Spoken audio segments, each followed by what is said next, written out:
옛날 옛적 프랑스의 고요한 마을 르미에르는 달빛이 아름답게 비추는 밤이 되면 신비한 이야기들이 전해지곤 했습니다.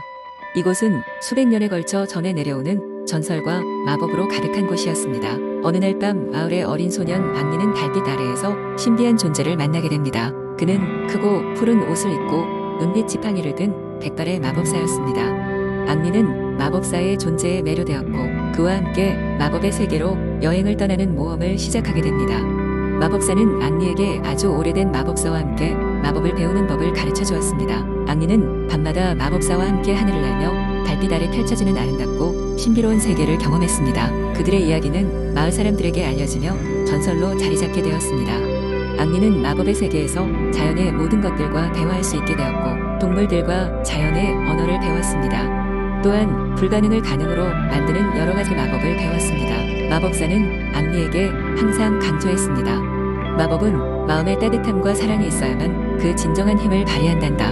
앙리는 언제나 그 가르침을 마음속 깊이 새기며 살았습니다. 시간이 흘러 마법사는 이제 앙리에게 모든 것을 전수했기에 그에겐 여행을 마칠 때가 되었음을 알렸습니다. 마을에 돌아온 앙리는 반짝이는 별빛 아래서 마을 사람들과 가족, 친구들과 함께 공유할 수 있는 큰 선물을 마법의 힘으로 만들었습니다. 그것은 바로 다시 살아난 숲이었습니다. 파괴된 큼지막한 숲을 되살려 마을로 돌아온 앙리는 마을 사람들의 사랑을 받으며 마법의 힘을 올바른 방향으로 사용하기로 마음먹었습니다.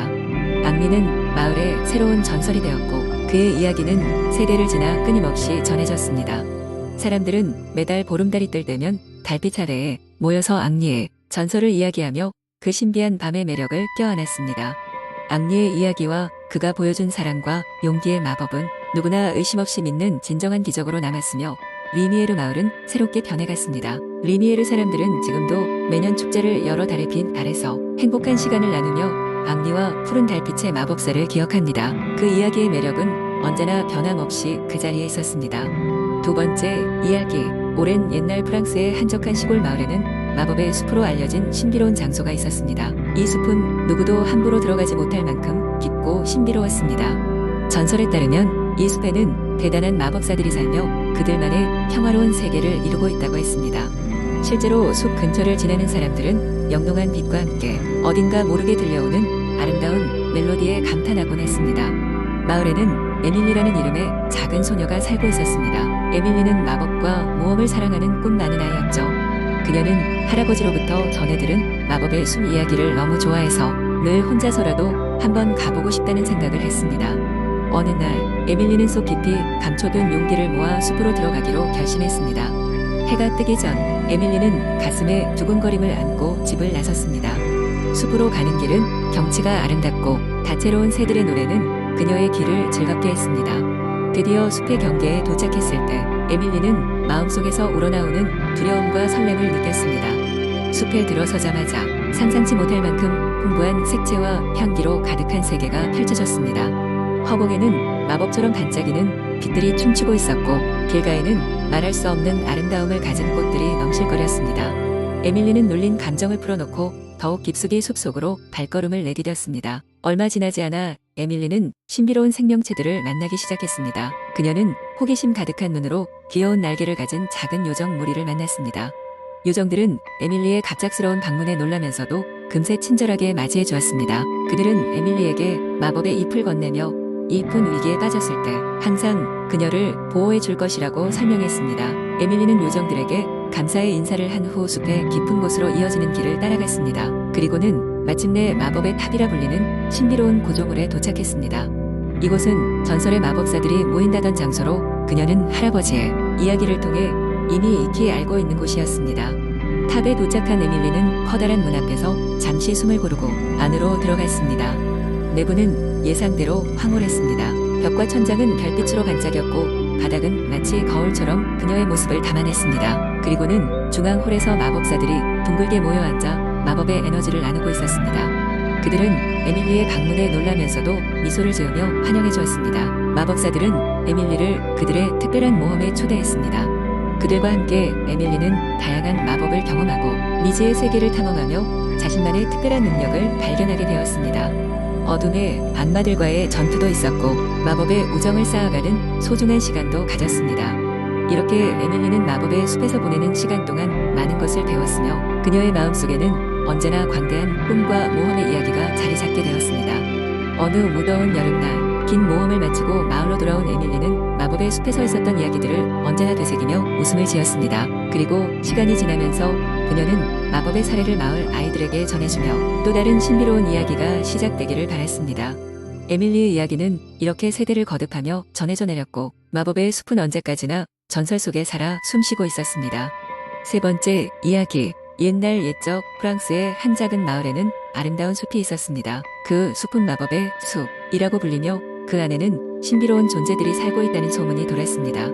숲 가장자리에 사는 마르셀라는 어린 소녀가 있었는데 그녀는 매일 숲을 탐험하기를 꿈꿨지만 부모님의 걱정 때문에 숲 깊숙이 들어가는 것은 금지되어 있었습니다. 어느 날 마르셀라는 호기심을 참지 못해 용기를 내어 몰래 숲 안으로 발걸음을 옮겼습니다. 숲은 그녀가 상상했던 것보다 더욱 아름답고 신비로웠습니다.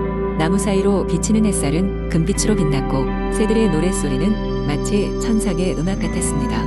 그러던 중 마르셀라는 숲 한가운데에서 말도 안 되는 것을 발견했습니다. 번쩍이는 비늘을 가진 거대한 뱀이 그녀 앞에 나타난 것입니다. 놀란 마르셀라가 뒤로 물러서자 뱀은 부드러운 목소리로 말을 걸었습니다. 두려워 말아요. 어린 아가씨, 나는 이 숲의 수호자, 뱀의 왕자입니다.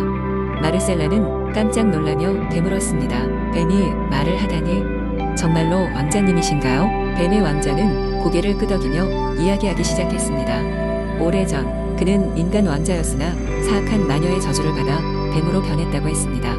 그를 구할 수 있는 방법은 순수한 마음을 가진 이가 그의 진정한 면모를 알아봐주는 것뿐이었습니다. 아가씨라면 나를 도와줄 수 있을까요? 뱀의 왕자는 간절한 눈빛으로 물었습니다. 마르셀라는 깊이 고민하지 않고 바로 대답했습니다. 저는 모두에게 도움이 될 거라 믿어요. 왕자님을 돕겠어요. 그러자 뱀의 왕자는 환하게 웃으며 그녀를 안내했습니다. 둘은 숲속 깊은 곳으로 들어갔고 그곳에는 숨겨진 마법의 호수가 있었습니다. 뱀의 왕자는 마르셀라에게 호수의 물을 가져다 달라고 부탁했습니다. 마르셀라는 주저함 없이 호수에 다가가 물을 종이컵에 담았습니다. 그러고는 그것을 뱀의 왕자에게 건넸습니다. 왕자는 물을 마신 후 놀라운 일이 일어났습니다. 그의 비늘이 떨어져 나가고 점차 인간의 모습으로 되돌아갔습니다.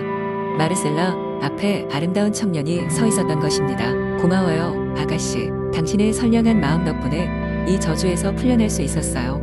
마르셀라는 눈물을 글썽이며 웃었습니다. 저는 그저 왕자님을 믿었을 뿐이에요. 왕자는 기쁨에 찬 목소리로 말했습니다. 당신의 용기와 따뜻함에 보답하고 싶어요. 이후로도 마르셀라는 숲을 찾아와 왕자와 함께 즐거운 시간을 보냈습니다. 마르셀라는 그 숲에서 배운 사랑과 용기의 이야기를 마을 사람들에게 전했고 마을 사람들은 숲의 진정한 가치를 알게 되었습니다. 그리하여 마법의 숲은 새로운 이야기와 전설로 넘쳐나며 영원히 기억되었습니다. 네 번째 이야기. 옛날 프랑스의 고요한 숲속에 작은 마을이 있었다. 그 마을의 사람들은 서로 돕고 화합하며 행복하게 살아가고 있었지만 이 평화로운 마을에는 사람들만 살고 있는 것이 아니었다. 이 숲에는 또한 마법의 요정들이 조용히 숨어 살고 있었다. 이 요정들은 대개 인간의 눈에 보이지 않았지만 그들의 존재는 마을 사람들의 일상 속에 깊이 스며들어 있었다. 마을 아이들은 자라면서 가끔씩 요정들의 흔적을 발견하고는 했으며 어른들조차도 밤하늘에 반짝이는 별들이 요정들이 춤을 추고 있어서라고 믿고 있었다. 마을의 중심에는 오랫동안 버려진 오래된 성이 있었다. 사람들은 오랫동안 그 성에 요정들이 살고 있다고 추측했지만 그곳에 들어가 본 사람은 아무도 없었기에 명확한 것은 아무것도 없었다. 어느 날 마을에 새로운 소식이 전해졌다. 바깥 마을에서 온 젊은 나그네가 그 성에 들어갔다가 실종되었다는 이야기가 퍼진 것이다. 마을 사람들은 걱정스러운 마음에 숲속의 요정들에 대한 이야기와 함께 그 실종에 대해 이야기를 나누었다. 하지만 실종된 나그네의 이야기와는 별개로 마을 소녀 주디트에게는 또 다른 고민이 있었다. 주디트는 항상 그림을 잘 그리고 싶어 했는데 최근 들어 그녀의 손은 부자연스러워졌고 마음속 깊이 집중이 되지 않았다. 그러던 중 어느 밤 그녀는 꿈속에서 한 아름다운 요정을 만났다. 그 요정은 자신이 퓨리엘이라고 소개하며 이렇게 말했다. 주디트, 내 마음속에 잠들어 있는 창의적인 힘을 깨울 시간이다. 내가 너를 도와줄게. 퓨리엘은 주디트에게 마법의 붓을 주었다. 그 붓은 요정들의 힘을 빌려 그녀가 그린 것들을 생생하게 살아나게 만들었다. 주디트는 매일 밤 꿈속에서 퓨리엘과 만나 그림을 그리는 법을 배웠고 낮에는 마을 사람들에게 자신의 그림을 보여주기 시작했다. 사람들은 그녀의 그림들을 보고 감탄했으며 그녀의 명성은 빠르게 퍼져나갔다. 그러던 어느 날 주디트는 퓨리엘에게 물었다. 어떻게 나에게 이런 놀라운 능력을 주실 수 있었나요? 이번에는 퓨리엘이 말없이 미소만 지었다. 그러자 주디트는 알 수 없는 따뜻한 감정을 느끼며 깨어났다. 그 후 그녀는 알게 되었다. 요정들이 그녀에게 힘을 빌려준 이유는 그저 그녀의 순수한 마음과 창의력을 되살리고 싶었기 때문이었다. 그 후 주디트는 마을을 떠나 프랑스 전역을 여행하며 요정들의 존재를 그림으로 알리기 시작했다. 그녀의 그림들은 사람들의 마음속에도 잠재된 요정과 같은 창의력을 일깨우며 큰 감동을 주었다. 그리고 오랫동안 전해 내려온 이 이야기는 단순히 마법에 관한 이야기라기보다는 안에 숨겨진 진정한 열망을 발견하고 그것을 세상에 펼치는 것의 중요성을 일깨워준다는 깊은 의미를 담고 있다. 마을 사람들은 여전히 주디트의 이야기를 전하며 그들이 사는 숲속에서는 오늘날까지도 여전히 요정들이 춤을 추고 있을 것이라고 믿고 있다.